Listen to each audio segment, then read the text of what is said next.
High court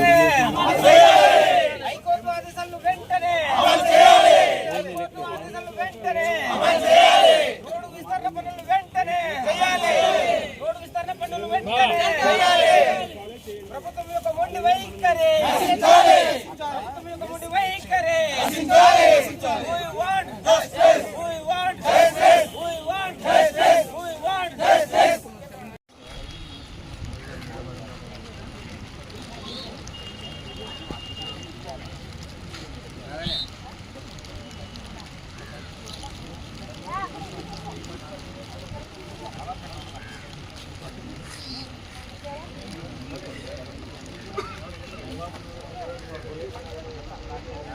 అధికారులు బొత్తులుగా వ్యవహరిస్తున్నారు. ఈరోజు కూటమి నాయకులు no sir nothing no compromise. ఇప్పుడే మీరు ఒకటో శనివారం కొట్టారు, ఒప్పుకుంటాం. రెండో శనివారం సెకండ్ సాటర్డే అని చెప్పేసి తప్పించుకున్నారు. మూడో శనివారం బక్రీద్ అన్నారు. నాలుగో శనివారం యోగ దినోత్సవం అన్నారు. ఐదో శనివారం సీఎం ప్రోగ్రాం అన్నారు. ఈ రోజు ఆరో శనివారం కొట్టాల్సింది పోయి ఇక్కడ ఉన్నటువంటి తహసీల్దార్ సభపేట జగడికి పారిపోయి చెప్పండి. నో లేదు సార్, న్యాయంగా వెళ్తే పనులు జరగట్లేదు. న్యాయంగా వెళ్తే చట్టానికి మేము చట్టాన్ని చేతిలో తీసుకున్నామని మీరే అంటున్నారు. సరే మా పని మేము చేస్తున్నాం కదా, మేము అడ్డగోలుగా వెళ్తున్నాం. మీ పని మీరు చేసుకోండి, కేసులు కడతారు కదా. ఆ అధికార పార్టీ నాయకులు కొమ్ముకాయండి. మీరు ఇక్కడ ఉన్నటువంటి టీడీపీ నాయకులకి ఇక్కడ ఉన్నటువంటి అధికారులందరూ అమ్ముడిపోయి పనిచేస్తున్నారు. నేను అందుకనే సార్ ఇప్పుడు కంటెంప్ట్ ఆఫ్ కోర్టు, ఇది కంటెంప్ట్ ఆఫ్ కోర్టు కాదా అని అడుగుతున్నాం. మేము కోర్టు మీటింగ్ కాదా? మీరు కేవలం ఇక్కడ ఉన్నటువంటి అధికారులు కాదన్నారు కాబట్టి మీ పని మీరు చేయండి సార్. మరి ఇంకా ఎంత మీరు చేయండి చెప్తాం సార్. అంటే ఇక్కడ ఉన్నటువంటి ప్రజలకైతే సార్ చేయండి సార్, పర్వాలేదు సార్, చేయండి సార్. మాకు ప్రజలకు మంచి జరగడానికి మీరు ఒక కేసు కాదు 100 కేసులు కట్టినా పర్వాలేదు.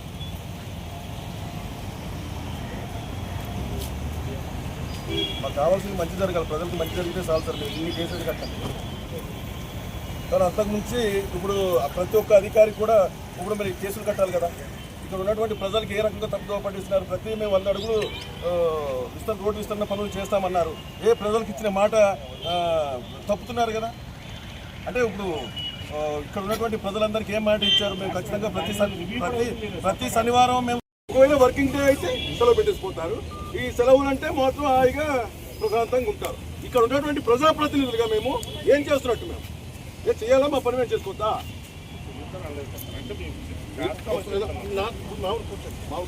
అలాగే నాకు నచ్చట్లేదు. ఇప్పుడు ఒక విషయం, మీరు శనివారం రోజు కొడతామని చెప్పేసి రెవెన్యూ చెప్పారు, రెవెన్యూ డిపార్ట్మెంట్. మరి శనివారం రోజు కొడతామన్నప్పుడు అన్ని సెలవులే వస్తున్నాయి, అవునా కదా?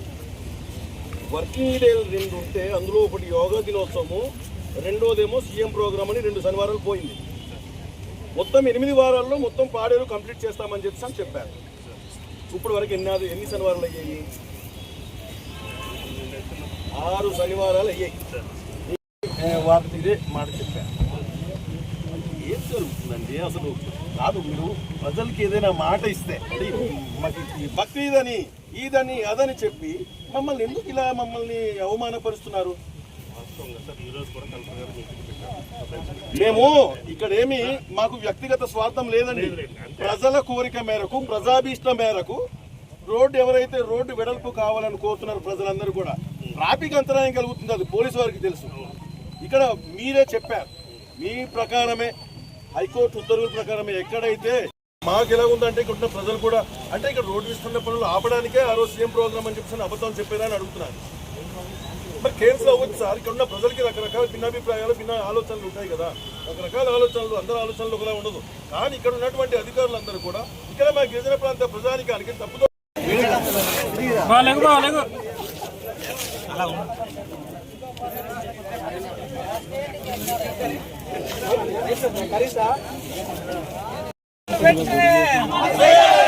హైకోర్టు ఆదేశాలను వెంటనే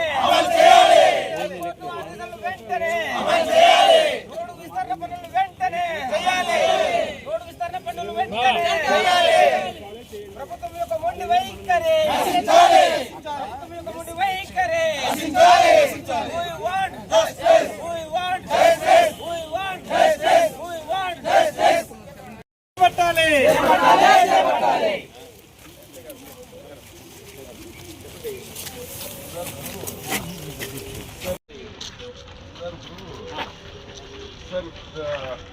శనివారాలు ఈ రోడ్డు విస్తరణ పనులు చేస్తామన్నారు సార్. దాంట్లో భాగంగా మొదటి శనివారం అయితే అయింది సార్. మిగతా శనివారాలంతా కూడా రెండో శనివారం సెకండ్ సాటర్డే అని, మూడో శనివారం బక్రీద్ అని, నాలుగో శనివారం ఏమో యోగా దినోత్సవం అని, ఐదో శనివారం ఏమో సీఎం ప్రోగ్రామ్ అని పోస్ట్ పోన్ అయిపోయి వచ్చింది sir.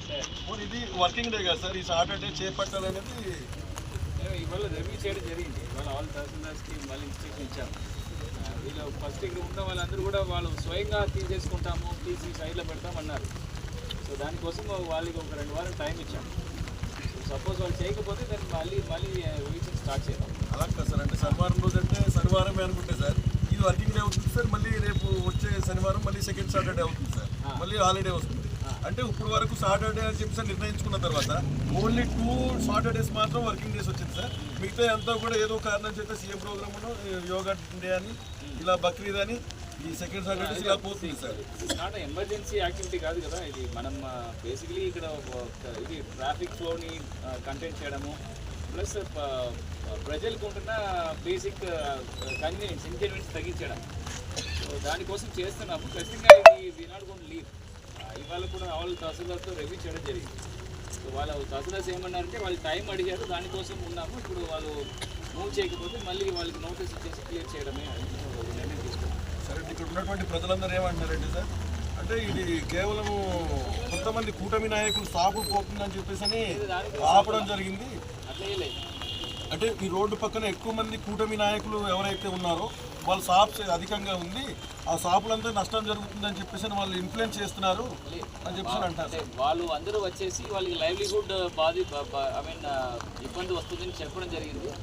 But not at the cost of public inconvenience అని చెప్పడం జరిగింది. సో వాళ్ళందరూ కూడా మీరు సొంతంగా మీరు తీసేసుకుంటే వదలదాం, లేదంటే సెక్షన్ 6 నోటీస్ ప్రకారం ఎవిక్షన్ చేస్తాము అని వాళ్ళు చెప్పడం జరిగింది.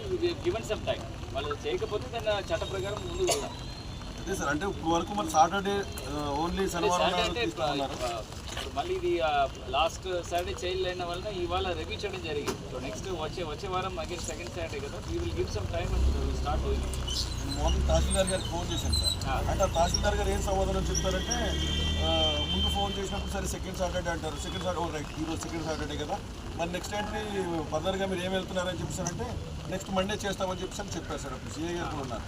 ఆ తర్వాత సపరేట్గా ఇవాళ రివ్యూ చేయడం జరిగింది. సో వాళ్ళు కూడా ఇప్పుడు మళ్ళీ again Panchayati Raj, police and revenue మరొకసారి ఇక్కడ మళ్ళీ ఎవరెవరు అగైన్ ఎన్క్రోచ్ చేసిన వాళ్ళతో ఇప్పుడు మళ్ళీ మీటింగ్ పెడతారు, పెట్టేసి వీళ్ళు స్టార్ట్ ద ప్రాసెస్. సార్, మీరు కరెక్ట్గా సోమవారం రోజు కొడతారా, మంగళవారం రోజు కొడతారా, లేదంటే వరుసగా వర్కింగ్ డే నాడు కొడతారో స్పష్టమైన హామీ ఇచ్చేస్తే సార్ మేము Monday there is a meeting, వాళ్ళందరితో పిలిపించి మీటింగ్ పెడతాం. మీరు కూడా మీటింగ్ రండి, ఓకే? వచ్చేసి అక్కడ ఉన్న పబ్లిక్ మీద ఏమేమి ఇన్కన్వీనియన్స్ ఉంది చెప్పండి.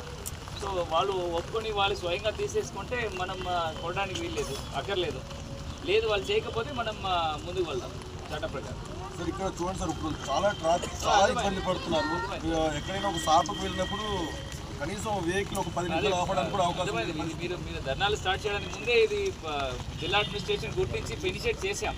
ఓకే, ఇప్పుడు ఇది ఆగినది వివిధ అక్కడ హ్యూమానిటేరియన్ గ్రౌండ్స్లో ఆగడం జరిగింది. అది కన్సిడరేషన్ తీసేసుకొని ఖచ్చితంగా చట్ట ప్రకారం ముందుకు వెళ్దాం. ఓకే, మీరు కూడా మండే రోజు మీరు కూడా కమిటీ మీటింగ్ మీరు కూడా అటెండ్ అవ్వండి. మీ ఇష్యూస్ కూడా చెక్ చేయండి. ఆల్ స్టేక్ హోల్డర్స్ పిలుస్తున్నారు సబ్ కలెక్టర్, అందరితో మీరు కూడా అటెండ్ చేయండి, సరేనా? ఖచ్చితంగా సార్. కానీ ఇప్పుడు వరుసగా ఇప్పుడు వాళ్ళు నోటీస్ ఇచ్చే 6A నోటీస్ ఇస్తామని చెప్పారు సార్. 6A తర్వాత మీరు ఇచ్చిన తర్వాత ఇప్పుడు ఏదైతే ఈ షాప్స్ కొట్టారో వెంటనే అది అయ్యి ఉంటే బాగుండేది సార్. ప్రజలందరూ కూడా దానివల్ల మళ్ళీ ఇప్పుడు ఈ మీటింగ్ పెడుతున్నాం. అంటే మనం ఇది ఒక డెమాన్స్ట్రేటివ్ ఎఫెక్ట్గా చేసాము. బట్ వాళ్ళు అందరూ కూడా వచ్చేసి నాకు ఇది ఫిర్యాదు ఇచ్చారు, మా స్వయంగా తీసేస్తామని. దానికోసం ఆగాము. ఇప్పుడు వాళ్ళు చేయకపోతే then we have to take care. ఇక్కడ ఏముందంటే సార్, ఖచ్చితంగా పొలిటికల్ ఇన్ఫ్లుయెన్స్ చేస్తున్నారు అని చెప్పేసి ప్రజలందరూ అనుకుంటున్నారు సార్. ప్రజలందరూ నాకు చెప్పడంతో నేను ఈ కార్యక్రమానికి పొలిటికల్ ఇన్ఫ్లుయెన్సెస్ అంటే ఖచ్చితంగా ఎవరికైనా లైవ్లీహుడ్ అంటే ఎవరో ఒక నాయకులకు వెళ్తారు. సో వాళ్ళందరూ తీసుకువచ్చారు. బట్ ఇది పొలిటికల్గా ఏమి లేదు, ఓన్లీ ఒక మానవ దృక్పథంతో హాల్ చేయడం జరిగింది. ఓకే, మళ్ళీ వాళ్ళకి టైం ఇచ్చాము, వాళ్ళు చేయకపోతే చట్టపరంగా ముందుకు వెళ్ళడం. దీంట్లో there is no political involvement ఏమీ లేదు. ఇక్కడ మేము కూడా అంటే పొలిటికల్గా ఏం ఆలోచించట్లేదు. కానీ ఇక్కడ ఉన్నటువంటి ప్రజలు కోరుకున్నటువంటి పాడేరు పట్టణం అభివృద్ధి, అలాగే రోడ్డు వెడల్పు, రోడ్డు విస్తరణ అయితే ఖచ్చితంగా ట్రాఫిక్ కానీ యాక్సిడెంట్ ఖచ్చితంగా ఏమవుతుందో అని జరుగుతుంది. చెప్పేసి అభివృద్ధి ఖచ్చితంగా జరుగుతుంది. ఇక్కడ ప్రజలకు కావాల్సిన అన్ని సువిధాలు ఇక్కడ సైడ్ డ్రైన్స్ కానీ రోడ్ ఎక్స్పాన్షన్స్ కానీ ఖచ్చితంగా జరుగుతున్నాయి. గవర్నమెంట్ కూడా చాలా పాజిటివ్గా ఉంటుంది. వీళ్ళందరూ స్పెషల్ ఫండ్స్ పెట్టేసి ఇది చేస్తామని ఉంటుంది. ఖచ్చితంగా చేద్దాం సార్. ఇప్పుడు స్టార్టింగ్ తమరు అన్నారు సార్, వచ్చిన వెంటనే ఇక్కడ 100 అడుగులు ఖచ్చితంగా తీస్తామని చెప్పేసి అన్నారు. అంటే 100 అడుగులు తీస్తే ఇబ్బంది కలుగుతుంది అని చెప్పేసి ఆ రోజు కూడా నేను కూడా ఒక 5 అడుగులు తగ్గిస్తే బాగుంటుంది సార్ అని చెప్పేసి నేను కూడా అడగడం జరిగింది. అదే అది కన్సిడర్ చేసి ఖచ్చితంగా రోడ్ ఎక్స్పాన్షన్తో ఖచ్చితంగా చేస్తున్నాం. కానీ ఖచ్చితంగా ఇప్పుడు మరి 5 అడుగులు వదిలేసినా సరే మిగతాదంతా ఖచ్చితంగా జరగాలి సార్. ఎందుకంటే ఏదైతే హైకోర్టు ఉత్తర్వులు ఏదైతే ఉందో అది ఖచ్చితంగా అమలు చేస్తే ఇక్కడ వీళ్ళందరూ సాటిస్ఫై అవుతారు, యాక్సిడెంట్లు నివారించవచ్చు, 100% పార్కింగ్ కష్టాలు తీరుతాయని చెప్పేసి ప్రజలందరూ కోరిక మేరకు నేను అర్థమైంది. ఖచ్చితంగా అంటే మనం ఎప్పుడు చేస్తామో స్పష్టమైన హామీ ఇస్తే సార్. దాని తర్వాత మండే మీటింగ్ జరుగుతుంది. ఆ మీటింగ్లో ఒక నిర్ణయం తీసుకుంటాం. వాళ్ళకి నాకు ఇంకొక 3 రోజులు టైం ఇవ్వండి, వారం రోజు టైం ఇవ్వండి ఇస్తాము. దాని తర్వాత వీ విల్ ఒక ప్రకటన ఇస్తాం. అంటే మీటింగ్ తర్వాత వీ విల్ గివ్ టైం.